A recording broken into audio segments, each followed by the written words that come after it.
welcome to this week's video.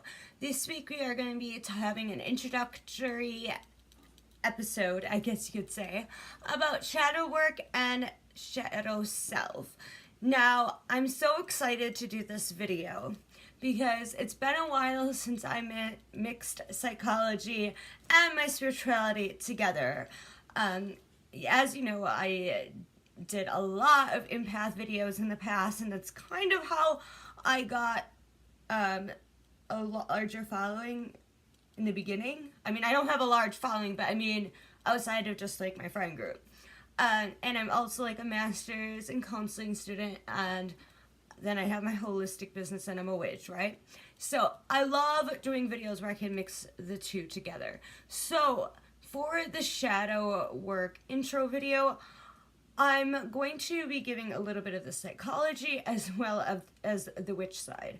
Now, to answer a question that some people might have who are only aware of it in the spiritual world, is it just black magic, dark magic, or is it dark only? No. And you'll understand once I say where it like derives from in the psychology world. So a lot of you know like Jung, however you want to pronounce it. Some people say Jung, some say Jung, some say Jung.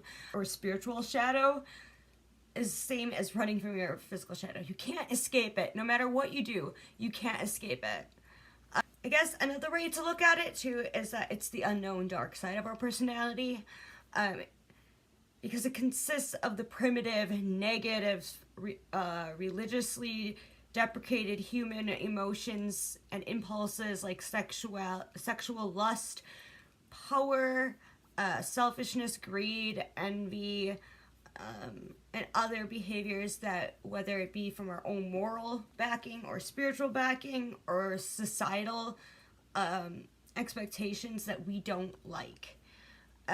Anger, rage is also a big part of this. And it's supposed to be a kind of like your unenlightened nature, so, like of your consciousness, some say.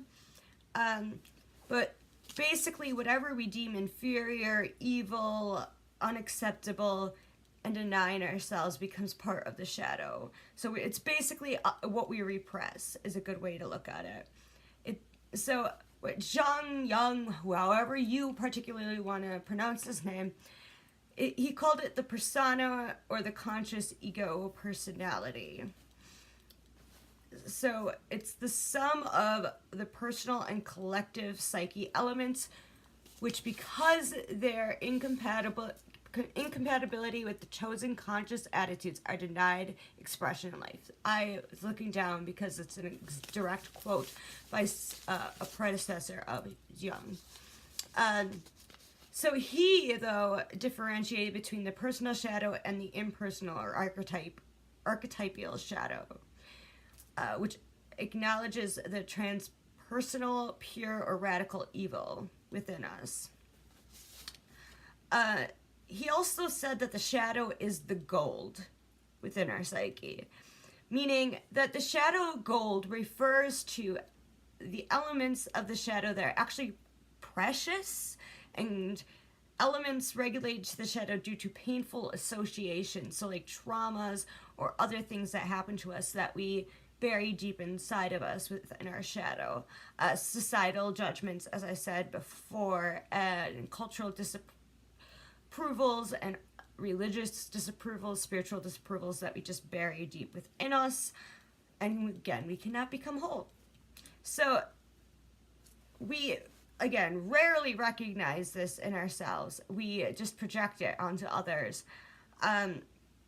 We also can have it in dreams. Outside of dreams, which is where the shadow appears in symbolic form, which I will get into later once I get a little more out of the psychology and into the pagan aspect. I mean, I'm kind of just putting them all together. I'm not really going to differentiate. But anyways, so it appears in dreams in symbolic form, but outside of that is the projection of others and seeing the very traits that we hate that are deep inside of us that are onto other people. And this is where you'll hear people say like, oh, they're just projecting onto you. That's projection. So like, for example, if you're with somebody you're dating somebody and they're kind of a dick. Let's just put it like that, right? And they start saying stuff like, oh, you are cheating on me and I can't trust you, blah, blah, blah. But then you find out that they're the ones that are cheating, and you already had an idea that they couldn't be trusted. Like, you already kind of felt it. And then you find out later on that they were cheating, but you never were cheating on them. That would be projection. They were projecting onto you their problems with themselves. Or they might like complain like, oh, you talk too much, even though maybe you don't really talk that much, but they just won't ever stop. Or it's always about you when really you're always there for them. That's projection. That's them not being able to confront their inner problems. Okay? And sometimes you might actually have those things that they're projecting onto you, but and in a lot of cases, you could be in small doses, and they'll really hate you for it and like complain about those things that they see in you that remind them of something they don't like in themselves. So there's different ways of projection. So in dreams, though, the shadow often manifests as something that's like associated with the undead, zombies, things like that. Something mysterious, something stalking in the dream. They can be chase dreams. Those are also good manifestations of shadow dreams.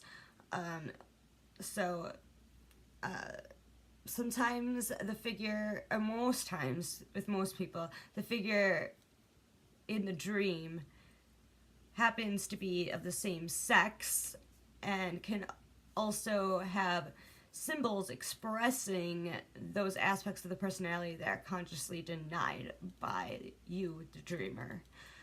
Ultimately, the only way for the psyche to be a whole self, as I said before, is integration and acceptance of all the parts. Self-integration calls for the ending of projections by focusing attention inward, thereby illuminating the shadow with the light of the self. So, okay, here's something I want all of you to do before I go any further. So you may be wondering, okay, but how am I supposed to do shadow work as a witch, as a pagan, as a new ager, as just anybody, if I don't know what those things are, if they're so deep inside of us?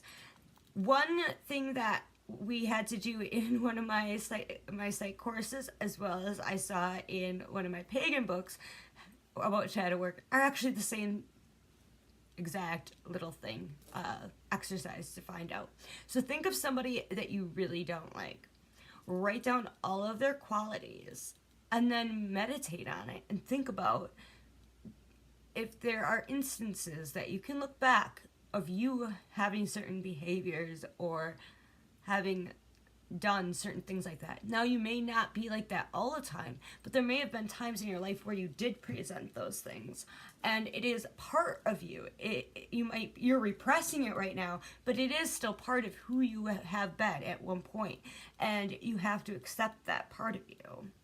So, going forward, imagine that you have gone and done all the hard work and digging and finding out your shadow self, right?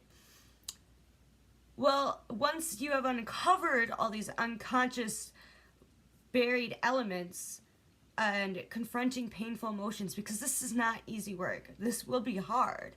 If you are doing it correctly, it's going to be hard. It's going to be emotional. It's going to be difficult, especially if you're somebody that's had traumas, if you're somebody that has some type of, like, issues that you deal with. It's going to be painful. I'm not going to deny that. So painful emotions, memories, life events, and personal traumas are probably going to be confronted. And then all that is left is the gold of that shadow. So that's going back to his whole idea of like shadow gold, right? So digging up elements of shadow gold, such as the recovery of one's personal power, can lead to transformation. This transformation can be frightening for some people, but because of the process, but after it's done, you become an empowered, full being. And that, I think, is part of the reason why a lot of like witches, pagans, Wiccans, whatever, really like to work with the shadow self and shadow work and really focus on that, because that's where our inner power really lies, is that gold within the shadow self. So change that is even positive change, it means uncertainty, and people don't like the things that are uncertain, and that can feel like a threat to your actual survival, especially if the reason why these things are so repressed and are part of your shadow is because of trauma or something of that nature, in which you are in survival mode. Now moving into and intertwining it into the spirit magical world, shadow work is defined as a type of intrinsic magic where we confront and conquer shadows from the past and then use them later to invoke specific strong, passionate emotions. So, like I said, basically you're doing the exact same thing as the psychological world, right? You're doing that, and then you're using that empowerment, that gold, what Jung calls the gold of the shadow, to invoke strong, powerful emotions that can be used for magic, that can be used for you to be a stronger, more empowered witch. A shadow is in this realm, is the spiritual, emotional, and physical, like, repressed behaviors and stuff that's in the back of your memory and unconscious. It can be trauma and painful memories. So it's basically the same. I mean, it is exactly the same as the psychology world, and that's why I was like, I'm just going to intertwine them. But I should speak on the little added couple words that we use within paganism, which is adding that it's also spiritual and stuff. So again, it's a painful process, but you have to recall moments that you regret, mistakes that you made, bad memories, fierce emotions. And once you have a memory in mind, you must relive it as vividly as possible, no matter how painful. And you have to confront it as if it is an actual separate being and not just a memory. Overpower it, fight it, scream it, put it in chains, forgive yourself, and just take full control over the shadow. Once you have done all this and conquered it and accepted it as part of you, you can move on from the emotional degradation it has caused you over the years, and you can begin to heal as a person and as a witch. So over time then, that shadow then becomes an entity that you can summon when you need it for a specific emotion or spell or magic. So now it is part of you, just like in the psych world, that you can call upon and summon for certain empowerments, emotions, etc. So now you might be thinking, okay, summon, but how do I summon that part of me once I have it healed? See, I'm not going to go deep into it because, again, this is just an intro video, but it's just invoking a particular part of the shadow or the gold, the personality, emotion within you that you confronted and accepted for a certain situation. For example,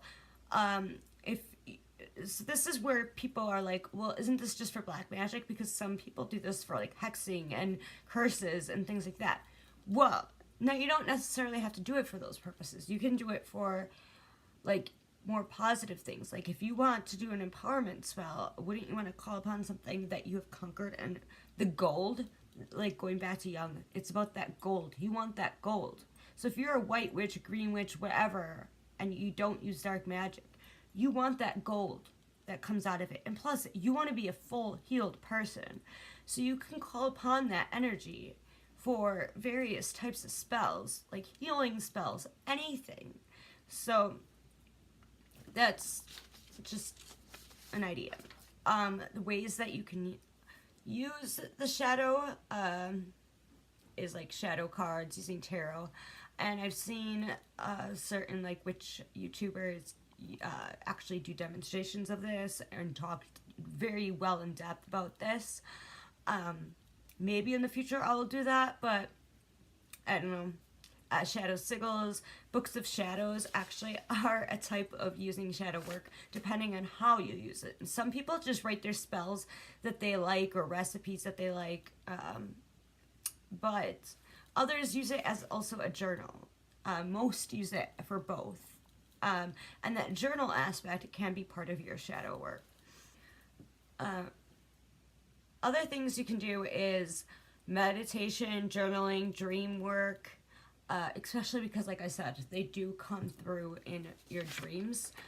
I think that meditation and working on other types of self-care within the spiritual realm, like Reiki or doing like healing magic and stuff, is really good. But meditation, like, once you have found that shadow self, using meditation with it is really good because it might help you now go into a different part of your consciousness to be able to bring out different things within you to help guide you. And you might be you are going to be more powerful. So more things you're going to have more vivid visions. You're going to have, like, if you go on a spiritual journey, if you go on like a vision quest, or you do manifestation work, if you do candle magic, any of that kind of stuff, having a little bit of meditation and grounding before, in which you're trying to like call upon certain gods, goddesses, parts of yourself, you're going to be able to manifest these things a lot more now that you've gotten the gold, as Jung said. Like, you are more whole, which means that you are more powerful. You've conquered the darkest part of yourself. And that's, I guess, pretty much all I have for an intro. I guess the best thing to say is shadow work is about personal growth. It is about connecting to a part of you that you may not like. And it helps you to be able to go forth with your destiny. Once you have conquered your darkest, deepest fears and parts of you that you don't like, or past that you don't like, and you make it all whole, you will become a much stronger, powerful being. Now, there's a lot more to this, so don't be saying, oh, you missed this, or here's another option of how you can do it. Again, I was just giving some basic ideas, giving some basic background information, because shadow work is something I feel like, to really get a good grasp on it in video form, you're gonna have to have numerous 30-minute videos. Like, one of the YouTubers that I follow has made so many shadow work videos, and they're all over to like 20 minutes. So that's because there's so much to it. So this is just the background. So go and find those dark parts of you and get your gold. Empower yourself. So anyways, I love you all. Please like, subscribe if you have yet not. Check out my shop. All my Yule products are out now, and I do ship within 24 hours. Follow me on all the social media and all that great stuff, and I will see you next week. Now that semester's over, I can make weekly videos. So if you do want more information on shadow work, or more like book recommendations, or YouTubers who do a lot of focus on this, let me know in the comments and I will direct you towards the information. So, alright, have a great week.